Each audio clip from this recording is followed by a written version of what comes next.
que no es connecta. Encara recordo aquell cop que vam anar al concessionari, que jo vaig anar a buscar el cotxe i em vas fer ficar per aquells carrers de Gràcia superpetits que jo no dominava. Amb el teu tanque, que era molt gran, allò. Sí, ara ja s'ha fet petit aquell cotxe. Ja l'hem anat omplint massa i... Però bé, ara, mentre esperem que tot funcioni, avui tenim bona connexió, ara anirà fent...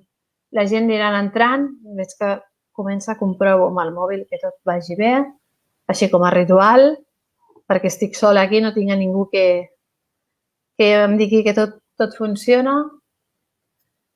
I sí, va pujant això. Ens veieu, que esteu a l'altre costat. Bona nit a tothom. Un dia més, que no l'últim, perquè per demà tenim una sorpresa que desvetllarem al final. Una cosa que esperàvem i que al final hem pogut confirmar. Sí, si algú pot dir bona nit, pot dir que se sent tot bé, que no tenim els problemes que vam patir malauradament ahir. Esperem. Aviam, 4, ja, sí. Som-hi. Què són? Vale, la gent van una mica tard. És que vaig escollir aquest horari perquè era el que més o menys tenia a la tribu controlada. Sí, doncs som-hi. Francesc Miralles, prolífic, reconegut, conegut escriptor i també periodista, editor, assessor literari, coach personal i músic. Mil gràcies per acceptar aquesta entrevista, Francesc. Un plaer, Montse, estar aquí amb tu. Tothom et coneix per un tema que avui tenim tabú. Molta gent t'ha llegit amb l'ikigai, però jo et vull preguntar, totes aquestes obres que en tens moltíssimes, com tu fas per organitzar-te el teu temps? Doncs mira, és primer una i després l'altra. Conec escriptors com la Sofia Rey, que l'altre dia m'explicava que estava escrivint 8 llibres alhora. I entre aquests 8 llibres doncs, hi ha infantil, juvenil, d'adults, igual hi ha algun assaig. Doncs, amb els 8 va avançant. Jo amb això sóc incapaç. Jo sempre faig un sol llibre alhora i la resta del dia igual estic fent feines o articles o estic fent edicions o donant classes d'escriptura o donant conferències, però és un llibre rere l'altre i, per tant, quan estic escrivint allò, no existeix cap altra cosa en el meu cap. Llavors, la vida és llarga. Pensa que jo vaig començar a escriure com amb 29 o 30 anys, ara en tinc 51, o sigui, he tingut 22 anys per anar escrivint i per mi, jo amb un parell de mesos o 3 tinc suficient per poder escriure qualsevol cosa. No necessito estar-me molt més temps amb això i, per tant, això és el que ha fet que hi hagi tants llibres tan diferents segons cada època el que m'ha interessat o les coses que han anat passant al meu voltant. Has calculat, suposo que sí, quants llibres tens publicats al mercat? No he comptat mai perquè com mai acabo d'actualitzar de tot la web, que sí, sempre tinc la web una mica a mitges. Ara, per exemple, em falta l'anglès, em faltaria posar-la en català també. Jo ens comptabilitzaria els que han sortit només en català, que són alguns. Per tant, no tinc un còmput general. Jo sempre dic que quan treballava de cambrer i era estudiant en el barri gòtic, un senyor que venia molt sovint em deia que el bon bevedor no compta mai les copes que s'ha pres. Jo dic que l'escriptor prolífic tampoc les compta, perquè... No té temps. No té temps o no ho sap o no s'ha organitzat i ni tan sols té tots els seus llibres. Jo no tinc tots els meus llibres. Hi ha idiomes en els que s'han publicat llibres que no m'han arribat mai o que algú se'ls va endur o llibres que es van publicar fa molt de temps i estan descatalogats i potser el vaig regalar i ja no el tinc, no? O sigui que, imagina't. D'aquests llibres, avui, en aquesta conversa, m'agradaria esmentar-ne alguns i comentar-los. A mi el llibre Amor en minúscula em va passar una mica com El petit príncep. El petit príncep el vaig agafar quan tenia 24 anys i em queia una mica grandeta jo, però el vaig pensar, és un llibre de nens, no? I de cop el llibre era més gran del que jo anava predisposada a llegir. Això em va passar també amb Amor en minúscula, no? Pensava, serà un llibre lleuger i té un contingut molt punyent que fa pensar. Jo no sé si això t'ha passat a tu, d'entregar algun llibre i que l'editor et digui, ostres, me l'imaginava diferent o traspua molt més del que realment sembla. Jo el que m'he trobat moltes vegades al llarg de la meva vida, que de vegades és difícil que l'editor llegeixi el teu llibre, perquè el món editorial va tan ràpid que sovint el teu llibre va parar directament al departament de producció o a un editor de taula, o l'editor que l'ha contractat potser ho mira una mica a veure per on va la cosa i estan en 50.000 coses. Per tant, tenir una conversa profunda amb un editor sobre el contingut del llibre que et pugui orientar una mica. Mira, em sembla que ens estan arribant missatges que molta gent no sabia que aquesta conversa era en català. Veus, jo no els veig. Jo aquí, de moment, podem canviar al castellà, si voleu. No, però perquè ho estàs fent per Catalunya, no? És que no ho sabia. Vaig tan de bòlit amb tot això. Vale, sí, però bueno, que si vols no hi ha problema. Coses que estan arribant per aquí. A veure. Un moment. Perquè tu les fas només en català o també en castellà? No tinc problema. La de demà, per exemple, que serà sorpresa, que l'anunciem al final, la farem en castellà. Vull dir que... La fas en castellà. La de demà sí, vull dir que podem canviar, si vols. Sembla en castellà perquè em sembla que ens està seguint molta gent des que jo he anunciat que són de Sud-amèrica i de diferents llocs. ¿Te parece bien? Perfecto. A lo mejor se me escapa alguna cosita así, un poco de pueblo, pero bien. Pura improvisación. Le estaba comentando a Monse en catalán, que los dos somos de aquí, que al anunciar esta charla yo no sabía que era solo para el público de Cataluña y ni siquiera lo he puesto. Con lo cual, creo que se están conectando personas que son de otras partes del país, que son de otros países de Sudamérica y que quizás puede ser que nos estén siguiendo, que respiren por aquí y vamos a hacerlo en castellano para que ellos lo entiendan y otro día en fem una en català, si vols. Cap problema, ningún problema. Hablábamos de tu libro, Francesc, Amor en minúscula, una novela que fue muy traducida. ¿Cómo viviste este estreno, podríamos decir, de esta novela que llegó a muchas filas del libro, que llegó a mucha gente? Hay que entender que el éxito de los libros a veces es muy misterioso y sucede por fases, ¿no? Entonces, yo no considero que Amor en minúscula fuera nunca un éxito en España. O sea, piensa que no se reeditó en su momento. Se publicó en una buena editorial, con una muy buena editora, que sí leyó el libro, lo comentó durante el proceso de escritura, participó, dio muchas indicaciones. Maritza Tonetza, que igual está aquí. Sí, la conozco. Sí, me ayudó muchísimo. Incluso cuando el libro ya estaba acabado, ella me dijo, yo ampliaría un poco esta escena, que esto es lo que hace un buen editor, ¿no? Decir, oye, el libro me encanta, pero si le añadimos esto, aún puede ser un poco más mejor. Bueno. Entonces, el libro se trabajó muchísimo. Era mi primera novela así para adultos, para un público general. Tenía una muy friki que se llamaba Barcelona Blues, pero que había salido en una editorial muy pequeñita, que casi nadie se enteró. Y entonces lo que sucedió es que en aquella época los libros se vendían mucho más que ahora. Entonces, aquí igual se vendieron 3.000 ejemplares, que se consideró muy poco. No se reeditó. Me llegaron muchos comentarios desde Argentina de lectoras, mínimo 6 o 7, que estaban muy enfadadas con la elección del protagonista por parte de la pareja. Porque ya sabes que en muchas novelas hay un triángulo amoroso que es lo que hace avanzar toda la acción, que siempre hay un poco este principio de Pixar, ¿no? Que una cosa es lo que tú quieres y otra cosa es la que necesitas. Entonces, estas lectoras de Argentina, en el triángulo que se producía en Amor en minúscula, entre el protagonista, que es un profesor de filología alemana, aburrido y enfadado con el mundo, su amor de infancia, que él tiene totalmente mitificado, y una veterinaria que parece que es la persona ideal, pero que él no le da la atención necesaria, pues había muchas lectoras que se enfadaban porque no se decantaba por la veterinaria. Aparte de eso, el libro no fue ningún éxito. ¿Pero qué sucedió? Que al cabo de un año, en la feria de Frankfurt, vino una editora de un sello alemán muy bueno, que es Ullstein, con el libro bajo el brazo y fue a ver a Sandra Bruna, mi agente,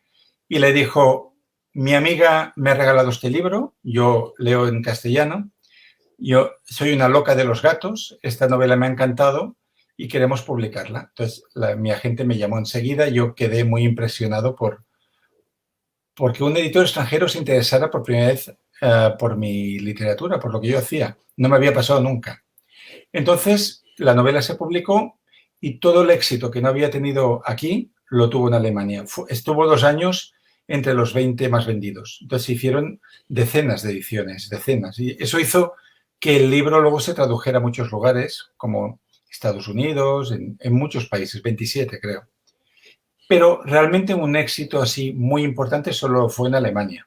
¿El por qué? Bueno, el protagonista es un profesor de literatura alemana, vive muy de puertas adentro, que es algo muy típico también de la cultura alemana, donde el tiempo, sobre todo en el norte, no es como aquí, y conectaron con esa historia y en cambio en Estados Unidos salió y tuvo los mismos lectores que había tenido en España. Por lo tanto, nunca sabes cuál va a ser la vida de un libro. Un libro puede empezar muy flojo y luego de repente una masa crítica de lectores lo descubre y el libro explota y llega a mucha gente, ¿no? Libros que también han explotado y han llegado a mucha gente son los libros que has hecho mano a mano con Alex Rovira. Juntos sois la pareja más estable del panorama literario, podríamos decir. ¿De dónde surgió vuestro amor? Que ha tenido muchos hijos esta pareja. Sí, porque habéis trabajado mucho, ¿eh? No, porque mucho amor ahí. Hemos hecho muchos tipos de proyecto. Empezamos más bien con la fábula, que hicimos dos, que tuvieron mucho éxito, que una fue El laberinto de la felicidad y la otra fue Un corazón lleno de estrellas. Recuerdo ir con Alex a Tokio a hacer promoción durante 5 días, que fueron aventuras propias de Lost in Translation o más frikis incluso. Y luego hemos hecho otro tipo de libros, libros que van más hacia el ensayo, últimamente cuentos para niños, ¿no? Entonces sí, quizás es una pareja muy estable o que ha sido muy prolífica porque es una amistad muy profunda también y nos tenemos muy en cuenta el uno al otro, ¿no? Pero yo digamos que soy, no sé si polígamo, pero tengo 2, 3 parejas con los que sí hemos ido haciendo cosas a lo largo de los años y cada uno pues en un tema o en un ámbito determinado, en un universo, ¿no? Mientras seas fidel a ti mismo, ningún problema, ¿no, Francesc? Sí, a ver, has de ser fiel a lo que en aquel momento sientes que debes escribir y hacerlo de la mejor manera posible. Yo siempre digo que un escritor debería ponerse traje y corbata para escribir porque está trabajando para alguien muy importante, que es el lector. Y ese lector que va a recibir tu libro y que va a pagar por él, merece que tú le hayas puesto todo el cariño del mundo, que le hayas puesto toda tu alma y que no hayas dejado nada en el tintero, que realmente lo hayas entregado todo. Luego será mejor o peor según quién eres tú en ese momento de tu vida. Pero desde luego que cuando yo escribo algo siempre quiero hacer el mejor libro del mundo. Luego choco con mis capacidades o con mi momento vital o con mis propios errores, pero la intención siempre es esa. Nos llega una pregunta, la podemos traducir, referente al libro Alegría. La alegría de aprender es la que despierta la curiosidad y luego surge la alegría. A ver, es muy interesante lo que nos pregunta Monse. ¿Qué relación hay entre alegría y curiosidad? Muchísima. Si te fijas, la gente que es muy alegre y que cuentan muchas historias y que son entretenidos de hablar con ellos, suelen ser curiosos y prueban muchas cosas, ¿no? La típica persona, yo te considero bastante así a ti, Monse, que cada vez que te he visto me has hablado de cosas distintas, estás probando cosas distintas, tienes otro proyecto del que yo no tenía ni idea, has empezado esto otro. Entonces, la alegría y la curiosidad van muy unidas, porque lo contrario de la alegría, que sería la apatía, tiene mucho que ver con la repetición, ¿no? Seguir un ritual haciendo una misma serie de cosas, viendo a la misma gente, estando en un mismo universo pequeño, aunque eso no te hace feliz, sino simplemente porque es donde te sientes cómodo y es tu zona de confort, que llaman hoy en día los psicólogos, ¿no? Entonces, las personas que son muy curiosas, que son exploradoras, que son viajeras, que son contadoras de historias, ya acostumbran a ser alegres, para empezar, porque encuentran a mucha parroquia alrededor y porque les pasan muchas cosas distintas. Entonces, te puede pasar una desgracia, pero sí, una calamidad, pero si estás viviendo mucho a la vez, pues por cada calamidad te pasan 3 cosas buenas y lo compensas. En Cuentos para quererte mejor son 35 cuentos. ¿Podríamos decir que la autoestima en uno mismo hace que te quieras mejor? Sí, la autoestima es una palabra muy de uso común y yo creo que poco comprendida, porque creo que mucha gente piensa que autoestima es quererse a uno mismo, sí, esa es la definición. Pero ¿cómo se hace eso? No es una decisión solo. Yo no puedo decir, yo me quiero a mí mismo y por lo tanto, a partir de ahora tengo autoestima. No. El ser humano es en relación con, siempre es en relación con otras personas, ¿no? Y por lo tanto, tú tienes más autoestima cuando te das cuenta de que eres más útil a los demás.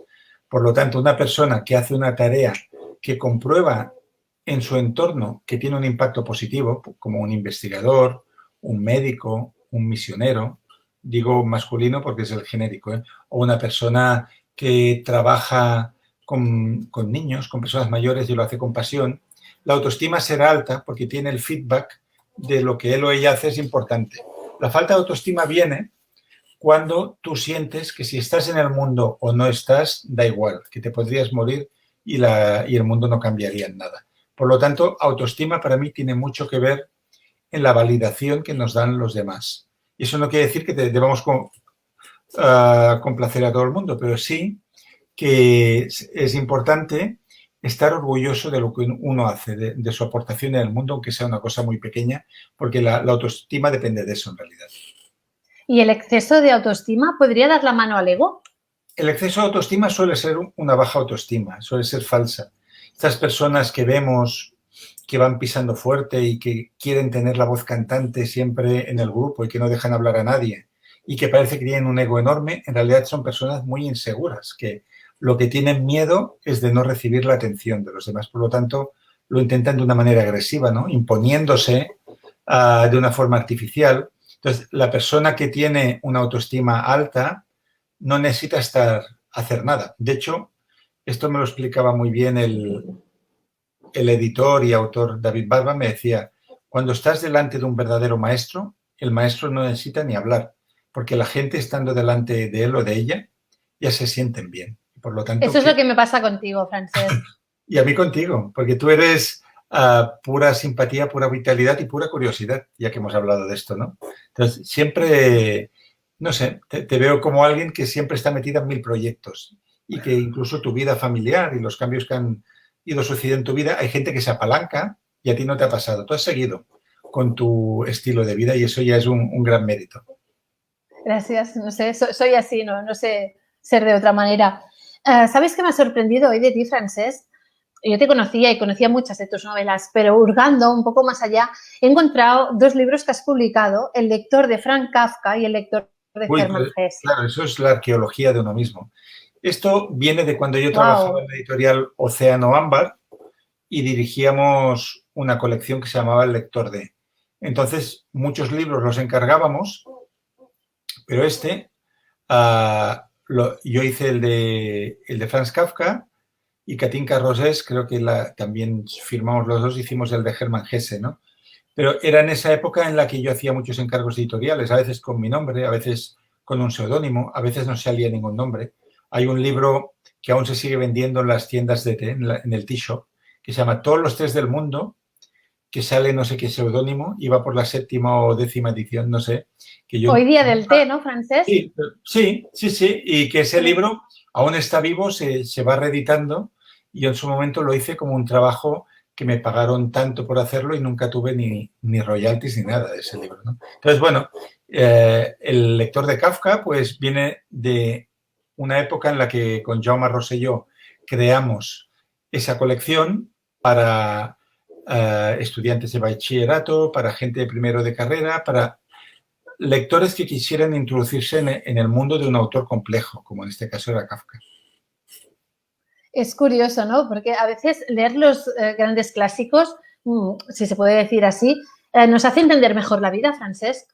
Sí, bueno, Kafka es un gran analista de la vida moderna. Es totalmente vigente. Si tú lees El proceso o El castillo, pues es exactamente un relato sobre la burocracia, sobre los laberintos de la vida moderna, sobre el sentimiento de culpa del ser humano, sobre las utopías en la sociedad. O sea, es que no acabaríamos nunca de enumerar temas. Y son libros a los que no les ha pasado nada el tiempo. Entonces, cuando se habla de libros de autoayuda, yo siempre digo, no solo son de autoayuda los que están en la sección de autoayuda.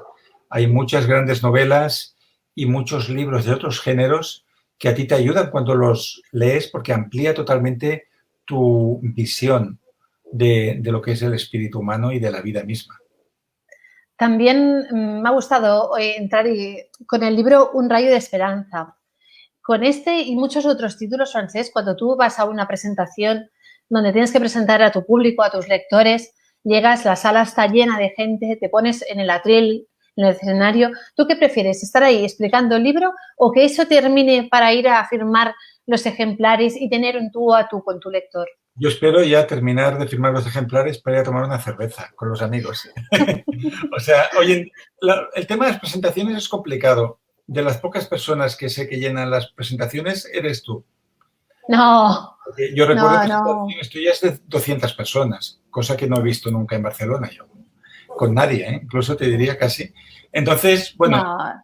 hoy en día una presentación es un acto que se hace para la familia, se hace para los amigos. Pocas veces vienen verdaderos fans.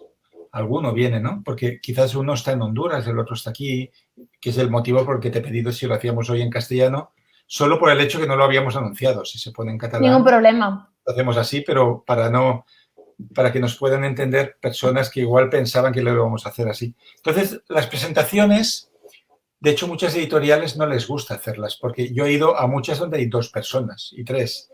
Y es muy triste para quien presenta y luego los 3 que están igual se sienten obligados a comprar un par de ejemplares cada uno. Entonces, bueno, yo siempre digo que escribir un libro, escribir una novela, es escribir para fantasmas, porque tú no sabes exactamente quién te va a leer ni a quién vas a hacer feliz, ¿no? O sea, yo recuerdo, hay libros que he escrito que han provocado un tsunami de gente que me escribe correos electrónicos y solían ser los libros que menos me gustaban a mí. O sea, en esta vida hay una extraña tensión entre lo que a uno le gusta y lo que los demás realmente les sirve de ti. Entonces, por ejemplo, cuando escribí El Cuarto Reino, que en catalán se llamó El Quart Reich, no te engaño, es que igual recibí 400 correos de lectores. Y era una novela que yo escribí de puro entretenimiento para pasarlo bien, sin ninguna ambición ni existencial, ni literaria, ni nada. Y no paraba de recibir correos. Luego, una novela que para mí es muy importante, como La Biblioteca de la Luna, quizás he recibido 2 desde que la publiqué, ¿sabes? O sea que no hay justicia poética a veces con lo que le gusta al mismo autor. Y esto, ahora me he perdido un poco porque te estaba contando todo esto. ¿Cuál era la pregunta? Bueno, la pregunta era... Sí, que nunca sabes a quién harás feliz. Entonces, te puedo contar una anécdota, que no es una anécdota, es una historia muy bonita que... O sea, a mí me llegan muchos correos del mundo de la psicología, de gente que ha leído el Ikigai, que quieren practicar el Ikigai, que cuándo va a haber un curso de Ikigai. Era la palabra prohibida de esta noche, Francesc. Sí, está prohibida esta noche, pero me llegan un mogollón de mails siempre del mismo tema. Y muy de vez en cuando, pues llegan correos de personas que leen mis novelas o las juveniles o esta o la otra. Y una vez me llegó un correo muy especial de un chico de Valencia, yo creo que tenía unos 40 años, que me escribió un correo electrónico muy emocionado en el que me decía que llevaba semanas en hospital tratándose, creo que era un cáncer de muy difícil solución, y quería darme las gracias por los buenos ratos que le habían hecho pasar mis libros, ¿no? Y que eso, dentro de lo que estaba siendo el tratamiento y toda la dureza, pues esos momentos en los que él había leído mis novelas, que se había olvidado de todo y que había sido feliz y que por eso me daba las gracias. Entonces a mí ese mail me emocionó, le pregunté, ¿qué libros han sido? Y me dijo, mira, este y este otro. Y le pregunté, ¿y este lo tienes? ¿Y este otro lo tienes? Pues le mandé un par de libros más al hospital. Me contestó, me escribió algo más leyendo uno, yo le contesté y ahí se cortó la comunicación y no supe nada más. Y al cabo de 8 o 9 meses me escribió su hermana para comunicarme que su hermano había muerto, pero que esos meses en los que nos cruzamos esos mails y esos libros, para él habían sido una gran felicidad. Pues para un solo lector como este, ya vale la pena haber escrito un libro, como dice mi amigo Andrés Pascal, de 800 páginas si hace falta, ¿no? Entonces, es muy relativo el éxito. ¿Qué es el éxito? Si es capaz de hacer feliz intensamente a una sola persona, ya es un gran éxito. Hablabas ahora, Francesc, de novela juvenil. ¿Qué opinas de los booktubers? Bueno, es un mundo que desconozco porque...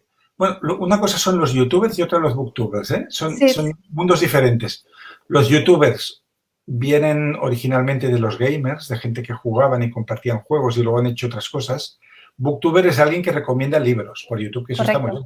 Como Javier Ruescas, ¿no? Que hace unos programas súper currados en los que analiza tal película de Disney en qué influencias literarias se ha basado. Entonces lo analiza y tal. Es como un trabajo de crítico literario. Sobre la fiebre de los youtubers, sobre todo en el mundo de la literatura juvenil, claro, las editoriales están copadas de autores que no son escritores y que muchas veces hay que escribirle los libros, ¿no? Y que son contratados solo porque ya tienen el público. Lo cual es un poco triste, porque también pienso, si un youtuber tiene 1 millón de seguidores, tampoco necesita la editorial. Puede publicarlo él mismo, ella misma, ya tiene el público hecho. Pero bueno, la crisis del sector editorial ha hecho también que se vaya a cosas más seguras cada vez. Y yo me he encontrado en el caso de presentar una muy buena autora a una editorial y la editorial decir, ¿cuántos seguidores tienes en Instagram? Y dice, 12.000. Y dicen, uy, no, cuando tenga 100.000 vuelve. Vuelve, ¿no? Cuando tenga 100.000 no te necesitaré a ti tampoco como editor, ¿sabes? Claro. Entonces, estamos un poco en este mundillo en el que se quiere que la persona tenga éxito antes de que hayamos trabajado para su éxito. Y ese no es el oficio de un editor. El oficio de un editor es coger a alguien que no conoce absolutamente nadie y catapultarlo a las estrellas. Eso es lo que tiene que hacer un editor. ¿Crees que se ha modulado la imagen que teníamos del escritor ermitaño al escritor social media de a día de hoy? Bueno, el escritor social media lo hace quien puede. O sea, es que hay que pensar una cosa. El otro día estaba leyendo Los patitos feos de Boris Cyrulnik, que es el libro clave de la resiliencia. Es un libro que divulga el concepto de resiliencia, ¿no? Personas que han tenido un pasado terrible, personas que han tenido una infancia muy dura y que lo han superado y han sido felices de otras maneras. Y Cyrulnik dice una cosa muy bonita sobre los niños de los orfanatos, ¿no? Dice que él trabajó en un orfanato de Rumanía, donde habían bebés que los habían alimentado y los habían cuidado, pero durante 3 años, 4, nadie les abrazó, ni les dio un beso, ni nada. Entonces, estos niños crecían con una enorme carencia y muchos se convertían en artistas. Entonces, una cosa que comenta Cyrulnik, que no hay artistas sin carencia. O sea, alguien a quien la vida le vaya fantásticamente bien, sobre todo en edades tempranas, no tiene ninguna necesidad de crear, porque la creación es compensación. Entonces, si tú has crecido con unos padres fantásticos que han hablado siempre contigo y que te han impulsado y te han ayudado, con hermanos, con amigos, con una vida que era plena, no necesitas encerrarte en tu cripta a escribir nada, ni a pintar, ni a componer incluso. El arte ya se hace en base a una carencia, a una crisis existencial, a un vacío que intentas llenar. Y eso hace que los escritores raramente sean seres con muchas habilidades sociales. Alguno hay. O sea, han habido fenómenos en España como Ray Loriga, ¿no? Que era el modelo de escritor / estrella del rock. Hay alguno que tiene Lucía Echevarría en su momento, diferentes personajes que son emblemáticos y que salen por la televisión y pueden tener gracia, pero la mayoría de escritores no tienen ninguna gracia delante de una cámara o delante de social media, y lo que saben hacer es, pues, cogen su libro y se ponen a leer y explican lo que hacen, que es interesante, por ejemplo, para otros escritores. Pero de cara a lo que el público general quiere, yo le hablaba el otro día a Jordi Campoy sobre esto. Digo, si quieres hacer programas por Instagram o lo que sea y tener gente, no habléis de literatura, pues no hay nada más aburrido que 2 escritores hablando. Hablad de la vida, hablad del esfuerzo, hablad de los sueños, pero no habléis yo he escrito esto y tú has escrito lo otro, porque esto no interesa absolutamente a nadie. Entonces, los social media y los escritores, el problema que hay es que escoger a alguien que intrínsecamente ya es tímido y que tiene vida interior más que exterior y meterlo en un escaparate donde esta persona no es la más adecuada igual para hacer el payaso.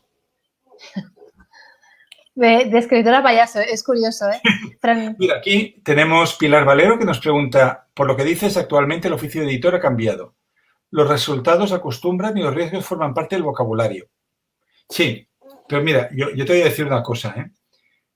Si los editores no se atreven a arriesgar, este oficio desaparecerá. Por lo que yo te digo, mira, los que conocen el mundo del libro saben que, y tú conoces porque has publicado, el royalty que suele tener un autor es entre un 8 y un 10%.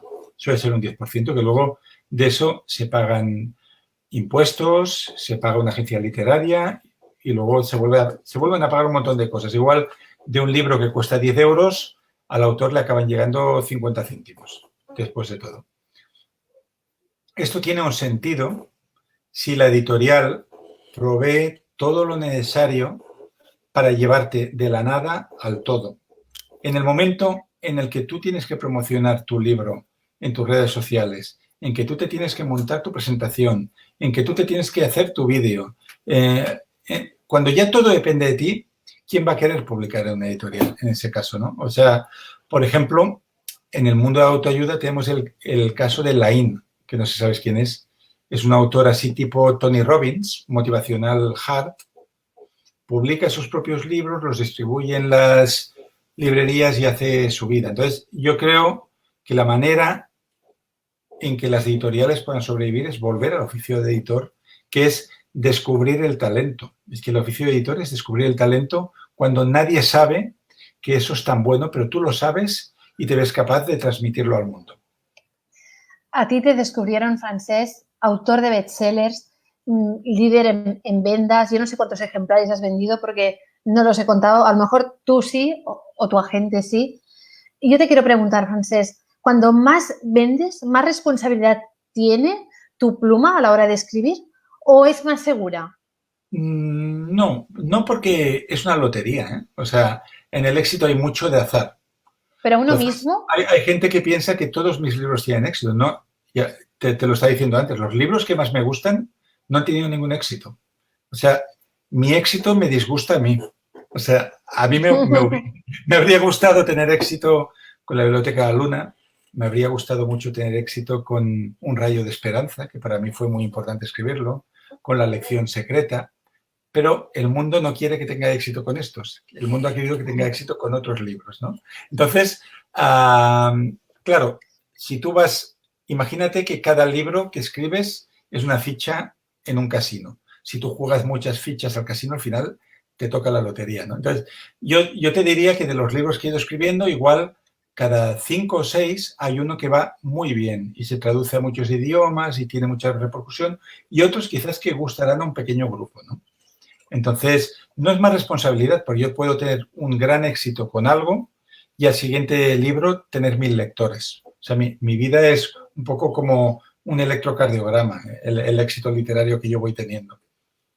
una pregunta nos llega, Francesc, una curiosidad. ¿Cuáles son los libros releídos, viejos y queridos por Francesc Miralles? Sí, no soy mucho de releer libros. Cuando era muy pequeño yo siempre digo que mi libro favorito era este, que lo voy a enseñar, que lo tengo aquí, este Atlas, que lo tenía debajo de la cama y siempre antes de dormir lo leía y, bueno, lo leía, exploraba las islas, miraba los mapas, ¿no? Y me podía pasar horas pues mirando todo esto, ¿no? Pero quizás, mira, te puedo hablar de los libros que más he regalado, porque eso indica mucho, ¿no? Cuando un libro lo regalas muchas veces, significa que te gusta o que crees mucho ese libro. He regalado mucho El mago de John Fowles, he regalado mucho Demián y Siddhartha, de Hermann Hesse, he regalado En busca de sentido, de Viktor Frankl. Entonces, he regalado mucho las novelas de amor de Murakami, que me gustan mucho más que el resto.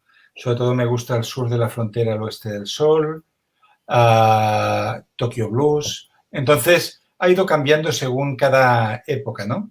Aquí nos dice Judith que Barcelona Blues fue el primer libro que le leyeron. Qué suerte que te lean un libro, ¿no? Y que le encantó. Fue un libro de estos un poco de culto. Apareció en una editorial muy pequeña, luego fue rescatado como un libro de bolsillo, pero lo conoce muy poca gente y es un libro que a mí me encanta porque es muy biográfico. Es la historia de un editor y es un poco el testimonio de cuando yo era editor de psicología y autoayuda y las cosas que nos pasaban. Pero es un libro quizás para un pequeño grupo de lectores, ¿no? Y para terminar, Francesc, porque más o menos media hora es lo que habíamos pactado, háblame del libro que anda ya hacia las librerías, de ese libro que estás a punto de sacar. Sí, es un libro de entrevistas. A mí me gusta mucho mi labor de periodista, sobre todo cuando entrevisto a personas que saben muchísimo más que yo en un tema, ¿no? Entonces, cuando empezó toda esta crisis, primero sanitaria, luego psicológica, luego económica, pensé, nos están bombardeando con información muy incierta, muy confusa, nadie sabe lo que está pasando, nadie sabe lo que pasará. El ser humano siempre quiere controlar el resultado. Entonces pensé, habría que entrevistar a 20 maestros de diferentes disciplinas y que cada uno diga dónde estamos, hacia dónde vamos y qué herramientas tenemos para navegar en medio de todo esto. Entonces, ya dice Toni Morrison, la premio Nobel de Literatura afroamericana, que si un libro no existe y te gustaría leerlo, pues tendrás que escribirlo. Entonces me dediqué a buscar a estos 20 maestros, a entrevistarlos, a transcribirlo. ¿Algún nombre nos puedes decir de los que saldrán? Sí, mira, a ver, por ejemplo, es un libro donde hay gente tan variada, pues como el psicólogo Rafa Santandreu, gente más de perfil filosófico como Alex Rovira. Hay, por ejemplo, Manu Guix, que se le conoce como músico y compositor. Es curioso. Sí, entonces hay gente de todos los campos, del campo de la psiquiatría, del campo de la psicología. Hay 2 o 3 economistas. ¿Hay banca? Sí, banca también hay, ¿no? Sí, hay un especialista en banca ética también. Entonces, cada cual desde su perspectiva no solo da su visión de dónde estamos y hacia dónde iremos, sino qué puede hacer el lector, ¿no? Qué recursos tiene cada persona para poder vivir todo esto de la mejor manera posible y no angustiarnos y encontrar oportunidades en este nuevo escenario, ¿no? Wow, la verdad es que muy interesante. ¿Sabemos la fecha que saldrá, Francesc? Saldrá con el verano, el 23 de junio. Para el nuevo Sant Jordi, para el Sant Jordi de julio. El Sant Jordi han dicho que será en julio. Por eso, para el nuevo Sant Jordi, ¿no? Sí, el nuevo Sant Jordi, si es que vamos a firmar un sitio, igual está este libro por ahí, pero mira, de momento lo que voy a hacer es con 2 autores de los 20 que he entrevistado, pues uno el día 22 y el otro el día 30, pues vamos a charlar de su tema y de su disciplina y para entender un poco todo esto, ¿no? Vale, nos llega una última pregunta o reflexión, Francesc. Las pequeñas editoriales arriesgan en la literatura. Las grandes editoriales son máquina de negocios. Venden libros como podrían vender clavos. Hay que decir que en las grandes editoriales a veces hay gente muy apasionada que ha ido a parar ahí y que quizás habría querido ser un pequeño editor, pero entonces aquí la diferencia la marca cada persona. Hay editores que son solo gestores, que reciben tu libro y ya lo están mandando a producción y al final... Hay libros míos que se han publicado que tengo la certeza de que no los ha leído nadie. No. El corrector que ha cazado, pero que nadie lo ha comentado, ¿sabes? En el sentido de decir, oye, pues me ha gustado esta parte. Hay libros que han llegado directamente a las librerías sin que yo tenga la más remota idea de lo que piensa el editor. En otros no, ¿eh? En otros ha habido un feedback muy positivo y muy bonito y es cuando realmente te gusta. A ti te gusta trabajar con personas que aman los libros y que te hacen mejor, ¿no? Aquí dice Lluís Viernes que le gusta la novela Tant de bo fossis aquí, ojalá estuvieras aquí. Es una novela con mucha música, con historia de bandas malditas y que es una historia de amor que a mí me encanta también esta. Como nos encantas tú a nosotros, las pequeñas editoriales que arriesgan, ¿no? Yo creo que en el futuro van a caer muchas estructuras que son muy grandes hoy en día y que son muy difíciles de sostener. Y el romántico pequeño editor, incluso la romántica pequeña librería que haya aguantado el vendaval ahora, quizás tendrá más posibilidades de salir adelante porque nos vamos hacia un mundo de micromundos, en el cual si tú haces algo muy pequeño, pero lo haces mejor que nadie y realmente ese nicho lo cuidas con mucho amor, a ver, si nos basamos solo en el precio, la gente, el único que se va a hacer millonario, más de lo que es aún, es Jeff Bezos, el propietario de Amazon. Entonces, si hemos de competir con este señor que tiene una distribución en 24 horas que te lo llevan a tu casa, habrá que dar algo muy extra. Y eso extra que habrá que dar, tanto si eres autor, como si eres editor, como si eres librero, es poner un cariño, un amor y una pasión que nadie más puede poner aquello que haces. Por lo tanto, yo creo que el futuro en el mundo de la cultura y del libro en concreto será para estos románticos incombustibles que siguen creyendo en lo que hacen a pesar de todo. Esto es tan bonito. Acabas la entrevista con poesía, Francesc. Bueno, pues ya no sé, con sueños, ¿no? Que tenemos. Bueno, los sueños nos hacen andar. Sí, desde luego. Y muchas gracias por este espacio. Gracias a en el que ti. estás trayendo a gente muy interesante, y no lo digo por mí, pero he visto el elenco de A ti, a autores que han ti. pasado. Y ¿Sabes a quién espero tenemos que... mañana, Francesc? mañana. A lo mejor la conoces, a Megan Maxwell. Megan Maxwell, sí, seudónimo de autora de romántica erótica. Muy Correcto. famosa. Va a ser interesante. Va a ser una entrevista muy picante conociéndote a ti, porque le vas a... Vamos a intentar a jugar, ¿no? Vamos a jugar con todo. Ha sido un placer muy grande, Francesc. Muchas gracias. Muchas gracias, un petó. Bona nit. Buenas noches y gracias por todos. Fins aviat. Fins aviat. Bona nit. Bona nit.